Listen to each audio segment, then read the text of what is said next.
College के 10 दोस्त summer के एक वेकेशन में इस मॉशडेल केव को एक्सप्लोर करने आए। फिर जब वो लोग इस केव के अंदर गए और फिर 1 घंटे के बाद जो उनके साथ हुआ वो सुनकर पूरी दुनिया हिल गई। यहाँ तक कि केव रेस्क्यू टीम को भी पता नहीं चल रहा था कि इन लोगों के साथ ऐसा कैसे हो गया। इस न्यूज को जब वर्ल्ड वाइड चलाया गया तो इसे सुनकर लोगों के पसीने छूट गए। जो भी ये न्यूज देख रहा था वो सहम जा रहा था। तो आखिर इन दोस्तों के साथ केव में ऐसा क्या हुआ, आइए देखते हैं। 24 जून 1967 Happy Wanderers and Bradford Portal Club के 10 लोगों ने ये डिसाइड किया कि वो आज मॉशडेल केव को एक्सप्लोर करेंगे। ये मॉशडेल केव इंग्लैंड में बसी एक बहुत ही ज्यादा खतरनाक केव है जो कि लगभग 10 किलोमीटर तक लंबी और गहरी है और इसमें बहुत ही ज्यादा संकरे और टेढ़े मेढ़े रास्ते हैं जिसे देखकर ही कोई भी इंसान डरने लग जाए। ऐसे में ये लोग 24 जून की दोपहर में उस केव के पास पहुंच जाते हैं। इनका मकसद होता है केव के अंदर जाकर एंजॉय करना और नए नए रास्तों को एक्सप्लोर करना। केव के पास पहुंचने पर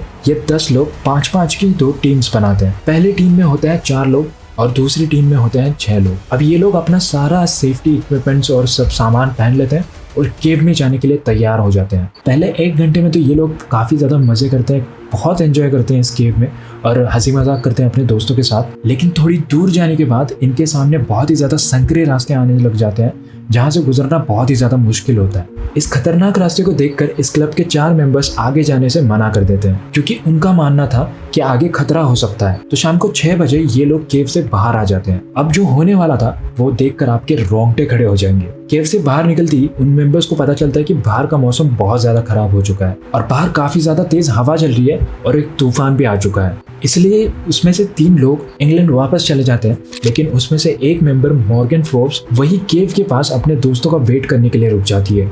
अब इस केव के अंदर कुल 6 लोग थे।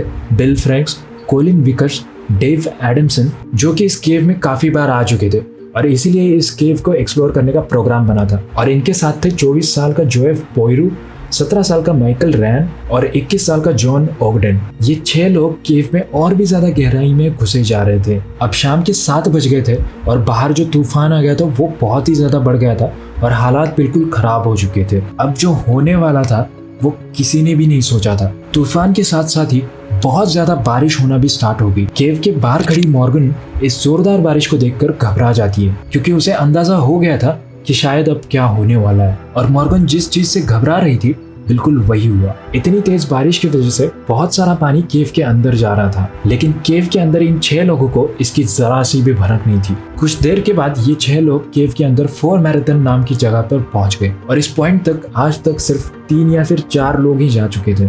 एक तरफ ये लोग इनके अचीवमेंट के लिए खुश हो रहे थे, लेकिन इनको जरा सी भी भनक नहीं थी कि इनकी मौत ऊपर ही मंडरा रही है। केव में अब इतना पानी भर गया था कि ये पानी अब इनके सर के लेवल तक आ चुका था। ये लोग केव में रेंग रहे थे, इसलिए पानी इनके मुंह तक आ गया था। डेव एडमसन जो इनका सीनियर था और इसको केव का सबसे ज्यादा एक्सपीरियंस भी था, उसने बाकी सब लोगों से कहा कि ऐसी जगह ढूंढो जहाँ पे तुम सर ऊपर करके ऑक्सीजन ले सको और सांस ले सको। और केव के बाहर खड़ी मॉर्गन को कुछ भी समझ में नहीं आ रहा था कि वो अब क्या करे। उसने केव के थोड़ा सा अंदर जाकर उन लोगों को ढूंढने की कोशिश भी करी, लेकिन वो लोग काफी ज्यादा डीप और अंदर जा चुके थे केव के और उनको ढूंढना अब मुश्किल था। और अब रात के 9 बज गए थे और पूरी केव पानी से भर गई थी। 1967 के टाइम में बहुत कम लोगों के पास ही फोन था। अब मॉर्गन को पता चल चुका था कि किसी के पास जाकर हेल्प मांगने के सिवाय उसके पास और कोई भी ऑप्शन नहीं है। मॉर्गन तेज बारिश में भाग भाग कर एक पास के फार्म हाउस पर पहुंची, जहां से उसने रात के 11:10 पे पुलिस को और केव रेस्क्यू टीम को फोन करके बताया अपने दोस्तों के बारे में। कॉल मिलते ही अपर वॉरफेल डेल फेल नाम की एक रेस्क्यू टीम उनकी हेल्प करने के लिए केव के पास पहुंची। जब ये टीम केव के पास पहुंची तो देखकर हैरान हो गए कि ये केव पूरी तरीके से पानी से भर चुकी है और ये देखकर रेस्क्यू टीम को पता चल गया कि ये काम उनकी पहुंच से बाहर है और इसीलिए उन्होंने और भी ज्यादा रेस्क्यू टीम्स को कॉल कर दिया। जैसे जैसे सारी टीम्स को पता चल रहा था वो सारी टीम्स इस केव के पास रेस्क्यू ऑपरेशन के लिए आ रहे थे और इन सारी टीम्स को मिलकर भी पता नहीं चल रहा था कि इन लोगों को कैसे बचाया जाए। अब इनके सामने एक प्रॉब्लम था कि इस कीचड़ भरी केव में और पानी से लगभग पूरी तरीके से भरी हुई केव में अंदर जाकर इन लोगों को बचाया कैसे जाए। रात में केव की हालत इतनी ज्यादा खराब थी कि रेस्क्यू टीम के हाथ में सिर्फ निराशा आई। अगले दिन 25 जून की सुबह रेस्क्यू टीम्स ने काफ़ी ज़्यादा इक्विपमेंट्स, ट्रैक्टर्स और बहुत सारी चीज़ें मंगा ली थी, जिससे यह जगह पूरी तरीके से एक वॉर की जगह लग रही थी। वहाँ पर खड़े सभी रेस्क्यू टीम्स ने आखिर में ये डिसाइड किया कि वो लोग 6 फीट चौड़ी, 10 फीट गहरी और 100 गज लंबी एक खाई खोदेंगे। ये काम सुनने में तो काफ़ी ज़्यादा मुश्किल लग रहा था, लेकिन इन लोगों को बचाने के लिए इसके अलावा कोई भी ऑप्शन नहीं था। टीम ने ज़रा सा भी टाइम वेस्ट ना करते हुए खाई खोदना शुरू कर दिया। बहुत से लोग तो बिना इक्विपमेंट्स के अपने हाथों से खड्डा खोद रहे थे। इन लोगों को ये सवाल खाया जा रहा था कि ये लोग खाई खोद पाएंगे या नहीं, और खोद भी देंगे तो क्या ये लोग उन लोगों को बचा पाएंगे या नहीं, या फिर इनकी मेहनत बेकार जाएगी। अब ये एक चमत्कार भी कह सकते हो कि इन सभी लोगों ने मिलकर सुबह ही खाई खोद दी। अब इन सब के सामने सिर्फ एक ही सवाल था कि क्या ये टेक्निक काम करेगी। इसी सवाल को मन में रख के जब इन लोगों ने इस खाई को उस केव से कनेक्ट किया, तब केव से पानी बहुत तेज़ी से निकलने लगा। अब बारी थी केव में फंसे उन लोगों को बचाने की। तो इस जोखिम को उठाने का जिम्मा लिया 41 साल के जिम आयर ने, जो कि इंग्लैंड के जाने माने और बहुत ही बड़े केवर थे। इस एक्सीडेंट की ट्रेजेडी तो ये थी कि डेव एडरसन ने जिम को भी अपने साथ चलने के लिए इनवाइट किया था। हालांकि जिम आयर एक बहुत ही साहसी और एक्सपीरियंस्ड केवर था, लेकिन वो भी मॉसडेल केव में जाने से घबराता था। लेकिन अब उसका दोस्त इस केव में फंस गया था, तो इसलिए वो जाने के लिए तैयार हो गया। अब जिम और कुछ लोग केव के अंदर जाने के लिए तैयार हो गए।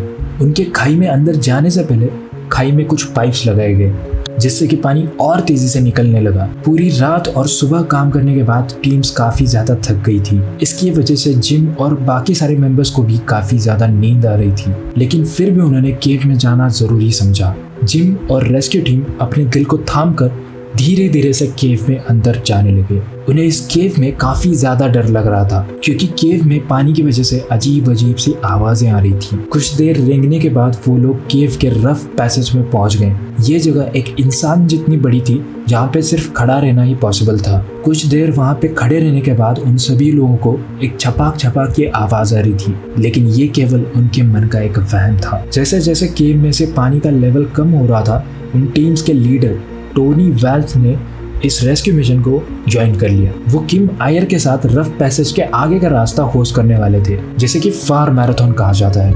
वॉल्थम ये जानकर हैरान हो गए कि ये 6 लोग फार मैराथन के आगे कैसे चली गई, क्योंकि आज तक उसके आगे कुछ ही लोग जा पाए हैं। टोनी वेल्थम को फार मैराथन के आगे जाने से डर लग रहा था, लेकिन उनका आगे जाना भी बहुत ज़्यादा ज़रूरी था। जैसे जैसे वो लोग आगे जा रहे थे, सन्नाटा और भी ज़्यादा बढ़ता जा रहा था, क्योंकि बाहर पाइप्स की वजह से पानी का लेवल कम होता जा रहा था। फायर मैराथन के आगे 900 फीट और 5 घंटे रेंगने वाला एक रास्ता था, और वो भी बहुत ज़्यादा छोटा था। वॉल्थम को थोड़ी दूर जाने के बाद 2 डेड बॉडीज मिल गई। फिर थोड़ा सा और आगे जाने के बाद 3 और डेड बॉडीज मिल गई। जब केव के बाहर ये मैसेज दिया गया, तो उनकी फैमिली मेंबर्स का रो रो कर बुरा हाल हो गया। लेकिन अभी भी एक मेंबर मिसिंग था, और उसको ढूंढने में ये लोग लग गए, जो था ऑन जोगडेन। उसे आगे जाकर और ढूंढा गया, लेकिन वो कहीं पे नहीं मिला। बस यहीं से इस कहानी में एक बहुत ही बड़ा ट्विस्ट आने वाला था। जब जिम आयर ने टीम को कॉल किया, तब बाहर से जवाब आया कि अभी के अभी केव से बाहर निकलो। बाहर की स्थिति बहुत ही ज़्यादा खराब होती जा रही है, क्योंकि केव से पानी बाहर निकालने वाला पाइप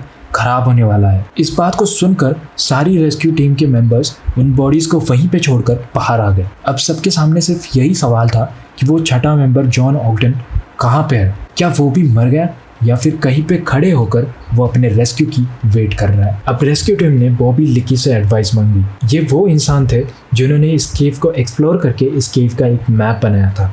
उन्होंने टीम को बताया कि जॉन ऑगडेन फार मैराथन के आगे अभी भी जिंदा हो सकता है। लेकिन सबसे बुरी बात यह हो गई कि शाम को बारिश फिर से शुरू हो गई, इसलिए पूरी रात रेस्क्यू टीम कुछ भी नहीं कर पाई। ट्यूसडे के मॉर्निंग को रेस्क्यू टीम फिर से केव में घुस गई। इस टाइम तक मॉसडेल केव एक वर्ल्ड न्यूज बन गया था। टीवी एंकर्स और न्यूज वाले इस केव के पास पहुंच चुके थे। पिछले शाम को हुई बारिश की वजह से अब ये मुश्किल लग रहा था कि जॉन ऑगडेन जिंदा हो सकता है। हालांकि एक्सपीरियंस केवर्स के द्वारा ये अंदाज़ा लगाया गया कि जॉन ऑगडेन अभी भी जिंदा हो सकता है, इसलिए उन्होंने केव में जाने का लास्ट ट्राई किया। फिर रेस्क्यू टीम ने 6 लोगों की एक टीम बनाई, और वो फार मैराथन के आगे जा ही रहे थे कि उन्हें एक रिंग मिली।